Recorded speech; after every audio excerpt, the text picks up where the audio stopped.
everyone. I am Matt Williamson at Williamson NFL, and we have done basically 2 full days of Radio Row here at the Combine and at Indianapolis in my hotel room yet again. And there's not a lot of news. I mean, it's kind of the calm before the storm. You're hearing some players are granted, that they could go look for a trade. Their team allows it. But basically that means they're probably just going to cut them. So I wouldn't get super excited about that. Jari Alexander's interesting, Deebo Samuel, etc. But there's a real good chance that just means go see if you can get a trade. Otherwise, we're going to cut you, So that kind of stuff's happening. Cap compliancy. There are some rumors and buzz. Don't get me wrong. But tomorrow, which will be Thursday that you're listening to this, we actually get heights and weights and on the field stuff. And it's going to be the defensive lineman. So I wanted to talk about the top defensive tackles, nose or 3-4 end or 3 technique types that you need to be aware of here. These aren't my rankings. These are just, the names you should know at the top of the draft. And as this process goes along, we'll get into the deeper ones, of course.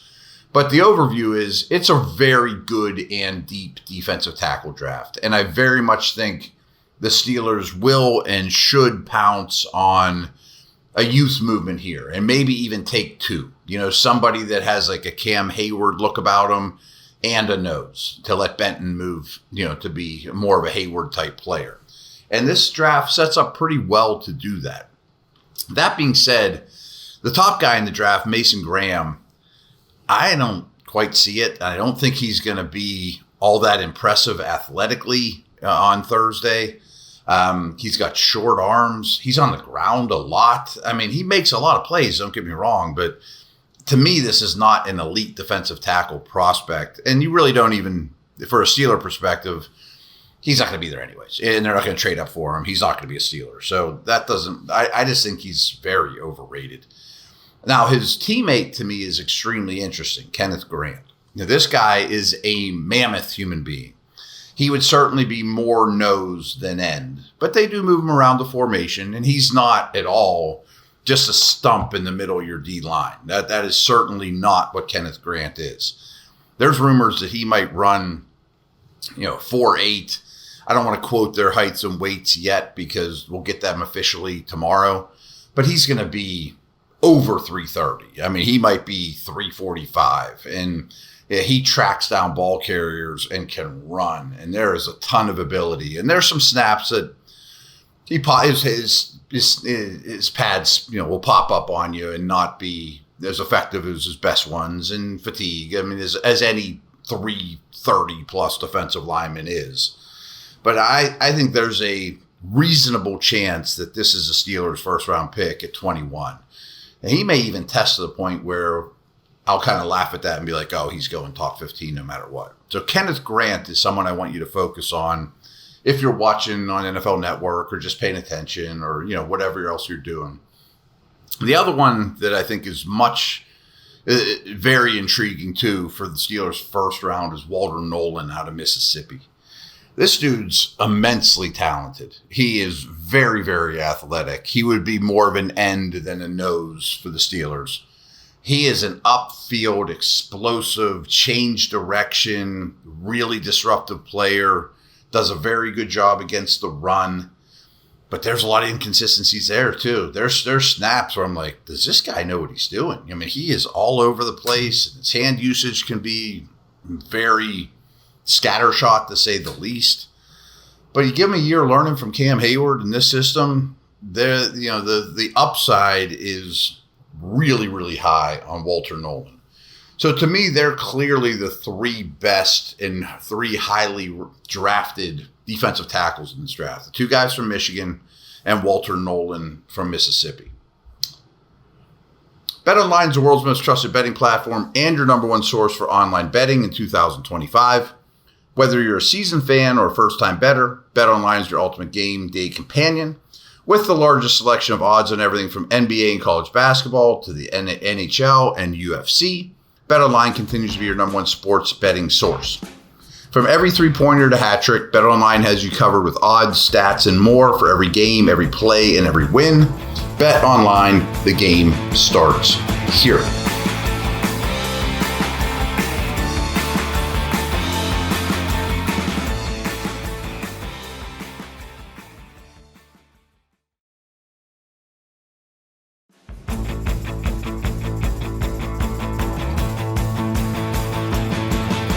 Now, I think those three that we opened the show with are the only ones, certainly today, at the end of February, pre-combine testing, that I would gladly take at 21. But boy, day 2 has a lot of options. And maybe one of the next guys on the list here is Derek Harmon from Oregon. He's an upfield guy with length, very disruptive. There's some inconsistencies. He's got long arms, but he has kind of a narrow body, bottom half to his body, and double teams will push him backwards, and he doesn't have the huge bubble butt or the giant thighs. He's very active with his upper body. But on passing downs in particular, he's going to be on the field inside while he learns his trade. And there's a lot there to get excited about. Tyleik Williams from Ohio State. Pure nose. Like, this guy eats up double teams. Really, really good at staying square to the line of scrimmage.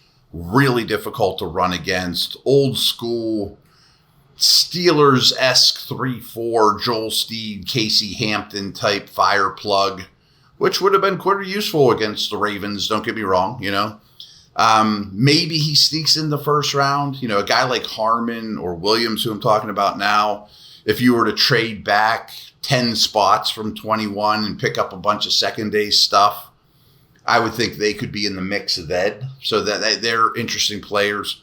I think Williams will test pretty well, but just because if he does and he has a good athletic profile, that doesn't mean all of a sudden that he should be out there on 3rd and 8. He's a long way to go as a pass rusher. He's a pocket pusher, though. Alfred Collins from Texas is pretty appealing as well. Size, traits. If you're paying attention to this stuff, he was behind 2 NFL early pick defensive tackles at Texas last year. He's 6'5-ish, 320. Disruptive. There's a lot there to work off of. Big time specimen. He's going to need coached up, but he has really high upside. Great body. Not super explosive, but he can move pockets and make a lot happen. So he really intrigues me in the 2nd round and seems to be kind of growing a little bit with his stock to some degree. A guy that's really easy to root for is Ty Robinson from Nebraska. Now, I don't think he's going in the top 2 rounds. I don't think he's going to blow you away in terms of testing and all those things. But kind of like the Fisk kid that went to the Rams from Florida State last year, his motor is crazy. He's just a real pain in the butt to play against. And that has value. I don't know that he's a starter for the Steelers, but he would just provide a lot of spark, a lot of, excitement, electricity while eating a lot of snaps, won't embarrass himself, but he's not, doesn't profile as like a Pro Bowl type guy. A name you might know if you've been paying attention to this for a while is Kentucky's Deion Walker. Massive. Crazy long arms, huge hands, big nose tackle looking guy. But he's not for me. They kind of tell you what they think of him because they don't even really play him at nose at Kentucky. They'll play him, over tackles or, the 3 technique, things like that. And he'll have reps where it's like, wow. He's tall. And when he comes off low, he blows people apart. But he only comes off low like 1 out of 4 snaps. There's so many times he just stands straight up and is playing patty cake with the guy in front of him and not demanding double teams. So he's a frustrating watch, to be honest with you. A guy that's fun to watch is a nose tackle out of Oregon, Jamari Caldwell. He's kind of soft in the middle. He's a rounder body type. But boy, really explosive, really, really active for a nose and can hold up against, the doubles and, interior run. I think he costs you a mid-round pick, but he may do some things, that are enticing, when as a tester here. Two other names I really want to get to here. Maybe another one. Joshua Farmer from Florida State. They had a brutal year. He's a nose, though. He is a powerful player. Really long arms for a nose that you don't see very often. Big, controlling meat hook hands that he uses quite well. Pass rusher in the making, but he has a little more pass rush than some of these other, nose tackle types that I mentioned. I would even start considering him in the second round. One of my favorites that is Toledo's Darius Alexander. Tore up the Senior Bowl. He has traits forever. I mean, he is a really impressive physical specimen. As you can tell, there's a lot of good D tackles in this draft. Now, when I started studying this guy pre-Senior Bowl, I thought, he'll be a really nice pick in third round. Maybe I'd even consider him in 2. And then I watched him in Senior Bowl. I'm like, I'd gladly take him in the second round. And now, especially after he tests here, I wonder, would you have to use a first-round pick to take him? And that's too rich for me. And I'm not even saying he's going to be a top 20, 22 player. But I think there's a chance where it's almost impossible for Darius Alexander to get the Steelers' second-round pick. Maybe he's like the 35th pick in the draft, early second. But boy, he has a lot of Cam Hayward to him. And I think he would help out a lot, to be honest with you.